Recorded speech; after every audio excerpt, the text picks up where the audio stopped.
Hey guys, Michael here, and welcome to the first annual Gaming for Immersion Best of the Year Mods Awards Ceremony show. I have brainstormed about this a little bit. Obviously, I've covered quite a few mods on this channel. I've used quite a few mods in my Let's Plays. I've come up with 5 categories and a couple of rules, and I'm going to spend just a couple of minutes here at the very beginning talking about all of those things. I will then, of course, put timestamps in the video if you want to jump straight to any of the particular categories that we've come up with. But first of all, let's cover the ground rules here. So these are all mods. These are the best of 2025. So they must have been at least updated in 2025, meaning they could be older mods, but as long as they're still being updated, then they could be a winner in this awards. And the second rule then is that I must have covered them at some point on this channel, so either having done like a mod showcase or having used them in the Let's Plays on this channel. So those are the 2 ground rules. The categories that I've come up with are, first of all, simple but effective mods. So those are things that take a very small part of the game and make a subtle change, but it ends up having a really profound effect on your game. The second category is the cosmetic category, best cosmetic mod of 2025. Third category is best strategy mod of 2025. This can probably be interpreted most best as what is the best anti-snowball type of a strategy mod, because as you guys know, that's generally speaking what I'm trying to do with my campaigns and with many of the mods that I'm showcasing here. So these are mods that change the game pacing, make it more difficult, make strategic depth more complex, things like that. Fourth category is mods that add new content. So this would be things like new factions or mechanics or landmarks or locations, things like that. And then finally, the 5th category is the best thematic mod. And I guess then, and hopefully that'll make sense when we get to it. Now, a couple things that are missing probably that may jump out for you. There are a couple of categories like overhauls and garrison mods with really too many good mods to choose from, and the best is purely a matter of personal taste. I don't even personally have a favorite because it depends on my mood, the legendary lord I'm playing, and what kind of campaign I'm looking for. So I'm not including those. I'm also not including AI because of the recent changes that Creative Assembly has made and the need for me to do more testing with respect to the AI. So now I am going to mention a lot of runners up for each of these categories, because just because I'm only picking one award winner doesn't mean there aren't plenty of other really good mods to choose from.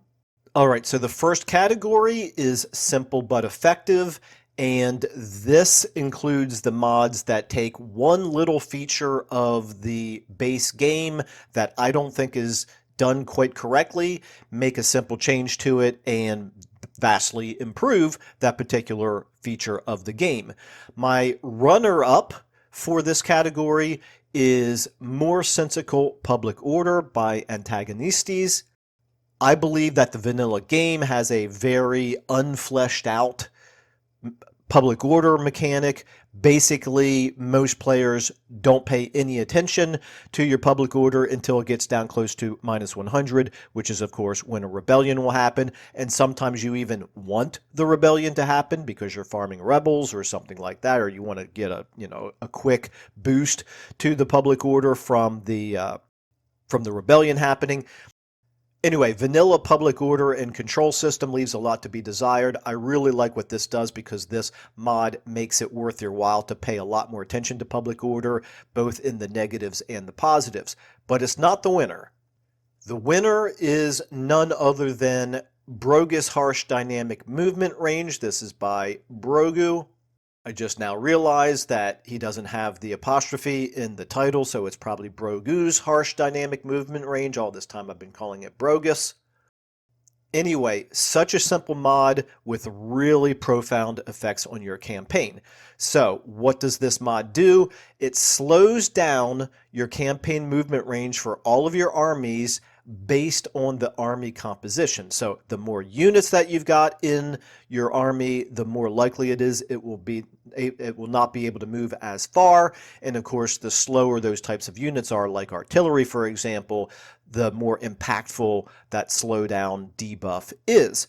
It's really, really nice because in regular old vanilla Warhammer, most of the settlements are so close together that you can jump from one to the other in a single turn. This is going to change that, and just that one effect is definitely going to have a very, very outsized impact on your campaigns.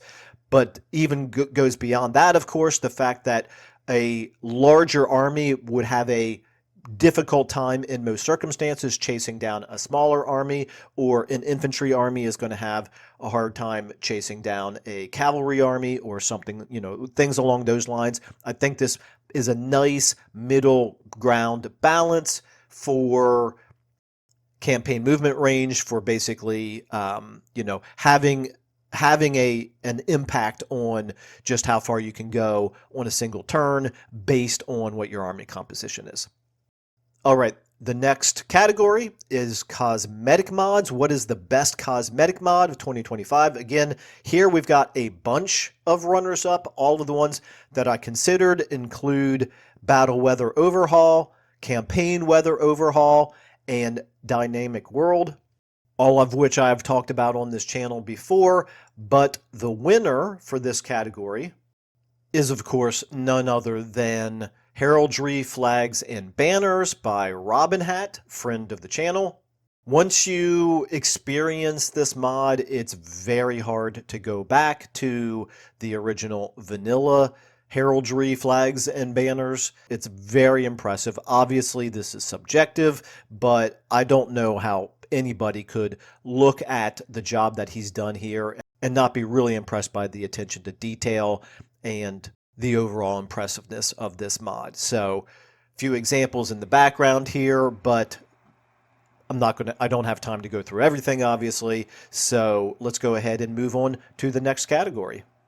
All right, our third category then, our third award is the best strategic mod of 2025.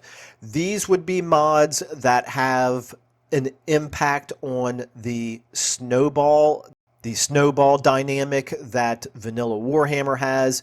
These are mods that will slow things down, and in slowing things down, first of all, it has to be done in a way that's realistic and thematic, but secondly, in a way that really adds strategic depth to your campaigns. So we're talking about things like impact on replenishment, so that you feel the casualties that you experience in battle. Vanilla casualty replenishment tends to be way too high. You give them a couple of buffs, and the next thing you know, you fight a massively destructive battle, and your army's back up to full health within a turn or two. Not super realistic, so these mods will have an effect on that. Mods also can do things like make it take longer for you to rebuild new settlements as you conquer them, because of course of the destruction that is being caused from all the fighting that happens there and the conquest of it. Anyway, hopefully that makes sense. Let's go ahead and talk about the runner-up. This is a really, really difficult choice for me, by the way, because I really think both of the mods I'm going to talk about here are neck and neck. But my runner-up for the best strategic mod of 2025 is Campaign Ammo and Devastation by Lurgul. This does exactly what it says on the tin. You no longer only have casualty replenishment for your units as they take damage, as they lose models, but also your ammunition is not immediately replenished all the way back up to full every time you come out of a battle. But the more impactful change that this mod makes is the devastation part. So your settlements now have health, and the lower the health of your settlement is, the more impact you have on things like your replenishment. And now the winner of the Best Strategic Mod for 2025 award goes to Slower Expansion and Settlement Supply Lines by Serb, another friend of the channel. I personally like the slow start version, but you should know this comes in two flavors. You can go with another one that doesn't have the slow start, which impacts your starting province. What this one does is it has a sort of disruption effect that happens every time you take over a new settlement. It causes a reduction in population growth and replenishment and public order, probably most profoundly public order, in both the new settlement that you've just taken over as well as whatever your closest existing settlement was. That's to represent, of course, the fact that you need to shift resources, you need wagon trains full of supplies, and of course you need to send colonists over into your new settlement as well. So that disruption, that instability is reflected in this mod by multiple turns of a decreasing debuff value that really forces you to think through, is this the right time for me to expand my empire? And then once you do, you need a couple of turns to kind of get everything settled before you think about expanding again. It really does away with the turn after turn after turn conquest of a new settlement every single turn for every single army, which is what vanilla Warhammer often turns into. Our fourth category then is mods that add new content. As I mentioned before, this is new factions or mechanics or landmarks or locations. This is another category where there are just so many quality mods that could be put in here. I personally tend to lean towards favoring the mods that have more of a universal effect rather than the ones that only apply like a new faction. However, obviously very subjective, your mileage may vary, but I'm going to go ahead and give as my number one runner-up here. It is Expanded Hero Skill Trees Compilation by Maffer. This is basically because it does away with an annoyance that I have in the game, which is at high levels, some of your heroes not only completely fill up their skill tree, so they therefore all end up looking the same. Some of them don't even have enough skills to apply all of the skill points that you get. Very frustrating. I like the added strategic depth of having to make decisions about where am I going to put my very valuable skill points into this particular character. I think this is a missed opportunity by Creative Assembly to not already be doing this, because getting a level up and getting a new skill point to apply to one of your characters should be a dopamine hit, and it's really not maximized the way that it is in vanilla. So what this does, this adds lots of new skills as well as adding additional levels to some of the existing skills, just to make sure that you never run out of worthwhile skills to choose from in terms of applying those valuable skill points. Anyway, enough said about this one. Let's go ahead and talk about the winner of the Best Strategic Mod for 2025. And that has to be Immortal Empires Expanded by Chaos Robbie. I almost wish I had never tried this one, because now that I have started using this, the basic Immortal Empires map, as huge as it is, somehow feels a little bit incomplete. So yeah, this basically, again, adds in the areas of the world that don't exist in your standard Immortal Empires map, most notably Ind, Koresh, Nippon, the areas all in the southeastern part of the map. Absolutely wonderful mod. Probably the one on this list, however, the one award winner that has a little bit less compatibility with everything else. Not every mod is going to work in combination with Immortal Empires Expanded, but if you can use this one, again, it just adds so much more to the world map that it really feels kind of painful to not be using it. All right, and then our fifth and final category is the Best Thematic Mod of 2025. I'm also going to just go ahead and say this is the best overall mod for 2025. Because you guys know me, I'm all about theme. And the winner is none other than Victory Conditions Overhaul by Oh Man. I'm sure everybody is familiar with this one at this point, but if you're not familiar with it, the reason why this is so great is it takes that sandbox experience that you get when playing Immortal Empires and it turns into a game with actual thematic, specific objectives to try to accomplish. There's just no comparison playing a regular vanilla campaign with the standard victory conditions, which tend to run in the pretty bland categories of eliminate such and such rivals and conquer such and such territory. This has some of that, don't get me wrong, but it goes way beyond that. I really encourage you to check it out for yourself. The mod is constantly being updated. At this point, it is currently supporting 86 out of the 103 factions in the game, and like I said, it's constantly adding more. Really, really great stuff here. Again, this is another one that's hard to live without once you get used to it. And I always kind of regret starting a new campaign with a faction that doesn't have these additional victory conditions added. Each faction that has victory conditions added has 3 different routes that they can choose from, which adds to the replayability.